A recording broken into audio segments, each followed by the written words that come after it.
नमस्ते दोस्तों, आपका स्वागत है हमारे आईपीएल 2025 के इस रोमांचक विश्लेषण में। आज हम गुजरात टाइटंस और दिल्ली कैपिटल्स के बीच होने वाले मुकाबले पर गहराई से चर्चा करेंगे। आपका सवाल है कि पहली पारी में कितने रन बनेंगे और कौन सी टीम विजयी होगी। तो चलिए इस मैच के हर पहलू पर विस्तार से बात करते हैं। 1. मुकाबले का परिदृश्य और महत्व। आईपीएल 2025 में यह मुकाबला दोनों टीमों के लिए महत्वपूर्ण है। गुजरात टाइटंस 2022 की चैंपियन अपनी निरंतरता और प्रतिस्पर्धात्मक भावना के लिए जानी जाती है। वहीं दिल्ली कैपिटल्स, जिसमें युवा प्रतिभा और आक्रामक खेल का मिश्रण है, इस सीजन में अपनी छाप छोड़ना चाहेगी। इस मैच का परिणाम प्लेऑफ की दौड़ में दोनों टीमों की स्थिति को प्रभावित करेगा। गुजरात टाइटंस को अपनी लय बनाए रखने के लिए जीत की आवश्यकता होगी, जबकि दिल्ली कैपिटल्स स्थिरता और आत्मविश्वास हासिल करने के लिए उत्सुक होगी। 2. पिच और मैदान का विश्लेषण। मान लीजिए यह मुकाबला दिल्ली के अरुण जेटली स्टेडियम में खेला जा रहा है, जो दिल्ली कैपिटल्स का घरेलू मैदान है। इस पिच की प्रकृति आमतौर पर बल्लेबाजों के अनुकूल रही है, लेकिन शुरुआती ओवरों में तेज गेंदबाजों को कुछ मूवमेंट मिल सकता है। पिछले कुछ सत्रों के आंकड़ों के अनुसार इस मैदान पर पहली पारी का औसत स्कोर 170 से 190 रन के बीच रहा है। यदि पिच सपाट हो और ओस का प्रभाव कम हो तो 200 से अधिक रन भी बन सकते हैं। स्पिन गेंदबाजों के लिए टर्न उपलब्ध होने पर मध्य ओवरों में रन गति को नियंत्रित किया जा सकता है। अप्रैल में दिल्ली का मौसम गर्म और उमस भरा हो सकता है, जिससे खिलाड़ियों की फिटनेस महत्वपूर्ण हो जाएगी। चूंकि आईपीएल मैच आमतौर पर रात में होते हैं, इसलिए दूसरी पारी में ओस एक महत्वपूर्ण कारक बन सकती है। 3. गुजरात टाइटंस ताकत और कमजोरियां। गुजरात टाइटंस की सबसे बड़ी ताकत उनकी संतुलित टीम और कुशल नेतृत्व है। शुभमन गिल, जो अब टीम के कप्तान हैं, ने अपनी बल्लेबाजी और रणनीतिक कौशल से प्रभावित किया है। उनकी बल्लेबाजी क्रम में कई मैच विनर हैं। शुभमन गिल कप्तान और सलामी बल्लेबाज, जो तकनीकी रूप से मजबूत और बड़ी पारियां खेलने में सक्षम है। साई सुदर्शन पिछले सीजन में प्रभावशाली प्रदर्शन करने वाले युवा बल्लेबाज, जिनसे इस बार भी महत्वपूर्ण योगदान की उम्मीद है। डेविड मिलर मध्यक्रम के विस्फोटक बल्लेबाज, जो किसी भी गेंदबाजी आक्रमण पर हावी हो सकते हैं। राहुल तेवतिया निचले क्रम में तेज रन बनाने और उपयोगी स्पिन गेंदबाजी करने वाले ऑलराउंडर। गेंदबाजी में उनकी स्पिन जोड़ी राशिद खान और नूर अहमद एक महत्वपूर्ण हथियार है। राशिद खान अपनी विविधता और सटीकता के लिए विश्व स्तर पर जाने जाते हैं, जबकि नूर अहमद ने पिछले सीजन में अपनी फिरकी से बल्लेबाजों को खूब परेशान किया था।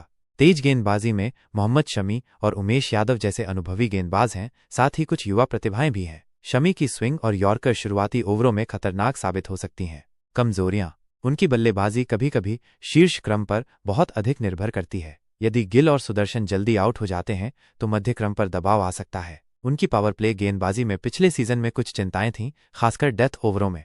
4. दिल्ली कैपिटल्स ताकत और कमजोरियां। दिल्ली कैपिटल्स हमेशा से ही अपनी आक्रामक बल्लेबाजी और तेज गेंदबाजी के लिए जानी जाती है। ऋषभ पंत की वापसी टीम के लिए एक बड़ा मनोबल बूस्टर है और उनकी विस्फोटक बल्लेबाजी मैच का रुख बदल सकती है। संभावित टीम संयोजन इस प्रकार हो सकता है। पृथ्वी शॉ सलामी बल्लेबाज के रूप में उनकी फॉर्म महत्वपूर्ण होगी। यदि वो तेज शुरुआत करते हैं तो टीम को बड़ा स्कोर बनाने में मदद मिलेगी। जैक फ्रेजर मैकगर्क ऑस्ट्रेलिया के इस युवा बल्लेबाज ने पिछले सीजन में अपनी आक्रामक बल्लेबाजी से सभी को प्रभावित किया था। ऋषभ पंत कप्तान और मध्यक्रम के महत्वपूर्ण बल्लेबाज, उनकी अप्रत्याशित शॉट्स और तेजी से रन बनाने की क्षमता टीम की सबसे बड़ी ताकत है। अक्षर पटेल ऑलराउंडर के तौर पर वो बल्ले और गेंद दोनों से महत्वपूर्ण योगदान दे सकते हैं। गेंदबाजी में उनके पास एनरिक नॉरखिया और खलील अहमद जैसे तेज गेंदबाज हैं, जो अपनी गति और उछाल से बल्लेबाजों को चुनौती दे सकते हैं। स्पिन विभाग में कुलदीप यादव और अक्षर पटेल की जोड़ी मध्य ओवरों में रन रोकने और विकेट लेने में सक्षम है। कमजोरियां। उनकी बल्लेबाजी में गहराई की कमी दिखती है। यदि शीर्ष क्रम विफल रहता है तो निचले क्रम पर बड़ा स्कोर बनाने का दबाव आ जाता है। उनकी गेंदबाजी में डेथ ओवरों में रन लीक होने की समस्या रही है, खासकर यदि नॉरखिया अपनी लय में न हो। 5. पहली पारी में कितने रन बनेंगे। पहली पारी में बनने वाले रनों की संख्या पिच की स्थिति, टॉस का परिणाम और दोनों टीमों की रणनीति जैसे कारकों पर निर्भर करेगी। यदि गुजरात टाइटंस पहले बल्लेबाजी करती है और शुभमन गिल और साई सुदर्शन अच्छी शुरुआत करते हैं तो वे आसानी से 180-200 रन बना सकते हैं, खासकर यदि डेविड मिलर और राहुल तेवतिया अंत में तेजी से रन बनाते हैं। यदि दिल्ली कैपिटल्स पहले बल्लेबाजी करती है और पृथ्वी शॉ या जैक फ्रेजर मैकगर्क तेज शुरुआत करते हैं तो उनका स्कोर 190-210 के बीच हो सकता है। हालांकि यदि गुजरात के स्पिनर मध्य ओवरों में नियंत्रण रखते हैं तो स्कोर 170-180 तक सीमित किया जा सकता है। हमारा अनुमान, यदि पिच बल्लेबाजी के अनुकूल है तो पहली पारी का स्कोर 190-200 रन के आसपास रहने की संभावना है। यदि स्पिन गेंदबाजों को मदद मिलती है तो स्कोर 165-180 रन तक सीमित हो सकता है। 6. Head to head record. पिछले आईपीएल सत्रों में गुजरात टाइटंस और दिल्ली कैपिटल्स के बीच मुकाबले करीबी रहे हैं। आंकड़ों के अनुसार दोनों टीमों ने एक दूसरे के खिलाफ लगभग समान प्रदर्शन किया है। गुजरात की गेंदबाजी, खासकर राशिद खान, दिल्ली के बल्लेबाजों के लिए चुनौती रही है, जबकि दिल्ली की आक्रामक बल्लेबाजी ने कई बार गुजरात को मुश्किल में डाला है। पिछले सीजन में एक मैच में गुजरात ने दिल्ली को हराया था, जिसमें राशिद खान का प्रदर्शन शानदार था। हालांकि दिल्ली ने भी एक उच्च स्कोर वाले मैच में गुजरात को हराया था। 7. संभावित गेम चेंजर्स। प्रत्येक आईपीएल मैच में कुछ खिलाड़ी ऐसे होते हैं जो अकेले ही खेल का रुख बदल सकते हैं। इस मुकाबले में इन खिलाड़ियों पर नजर रहेगी। गुजरात टाइटंस। राशिद खान, उनकी स्पिन गेंदबाजी दिल्ली के मध्यक्रम को ध्वस्त कर सकती है। शुभमन गिल, यदि वह लंबी पारी खेलते हैं तो गुजरात एक बड़ा स्कोर बना सकती है। मोहम्मद शमी, पावर प्ले में उनकी स्विंग गेंदबाजी दिल्ली के शीर्ष क्रम को जल्दी आउट कर सकती है। दिल्ली कैपिटल्स।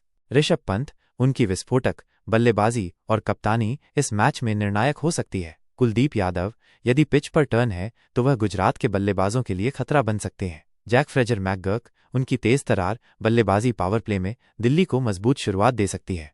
8. रणनीति और टॉस का महत्व। टॉस इस मैच में महत्वपूर्ण भूमिका निभा सकता है। यदि ओस एक कारक है तो टॉस जीतने वाली टीम पहले गेंदबाजी करना पसंद करेगी।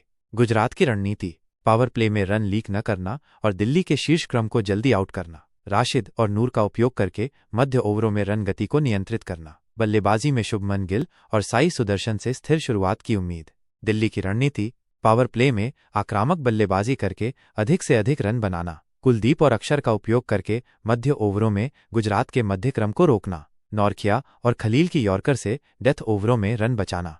9. हमारी भविष्यवाणी, कौन मारेगा बाजी। दोनों टीमें संतुलित दिखती हैं, लेकिन कुछ कारक मैच के परिणाम को प्रभावित कर सकते हैं।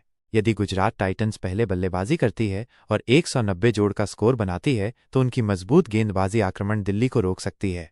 यदि दिल्ली कैपिटल्स पहले बल्लेबाजी करती है और उनके शीर्ष क्रम के बल्लेबाज अच्छा प्रदर्शन करते हैं तो वे एक चुनौतीपूर्ण स्कोर बना सकते हैं। हमारा अनुमान, यह एक उच्च स्कोरिंग मुकाबला होने की संभावना है। गुजरात टाइटंस की गेंदबाजी, खासकर राशिद खान, उन्हें थोड़ा फायदा दिला सकती है। यदि वे टॉस जीतकर पहले गेंदबाजी करते हैं तो उनके पास दिल्ली को रोकने का बेहतर मौका होगा। फाइनल भविष्यवाणी, गुजरात टाइटंस इस मैच को 4-6 रन या 2-3 विकेट से जीत सकती है। पहली पारी का स्कोर 190-200 रन के आसपास रहने की उम्मीद है। 10. फैंस के लिए खास टिप्स। यदि आप इस मैच को लाइव देखने की योजना बना रहे हैं तो इन बातों का ध्यान रखें। राशिद खान बनाम ऋषभ पंत का मुकाबला देखने लायक होगा। पावर प्ले के ओवरों पर ध्यान दें क्योंकि वे मैच की दिशा तय कर सकते हैं। फैंटेसी क्रिकेट के लिए शुभमन गिल, राशिद खान, ऋषभ पंत और कुलदीप यादव अच्छे विकल्प हो सकते हैं। 11. निष्कर्ष। ये था गुजरात टाइटंस और दिल्ली कैपिटल्स के बीच होने वाले आईपीएल 2025 के इस रोमांचक मुकाबले का हमारा विस्तृत विश्लेषण। पहली पारी में कितने रन बनेंगे और कौन जीतेगा, ये देखना दिलचस्प होगा। यह मुकाबला निश्चित रूप से दर्शकों के लिए एक रोमांचक अनुभव होगा। आपकी भविष्यवाणी क्या है, हमें कमेंट में जरूर बताएं और मैच के दिन अपनी स्क्रीन से जुड़े रहें। धन्यवाद और अगले मैच के विश्लेषण में मिलते हैं।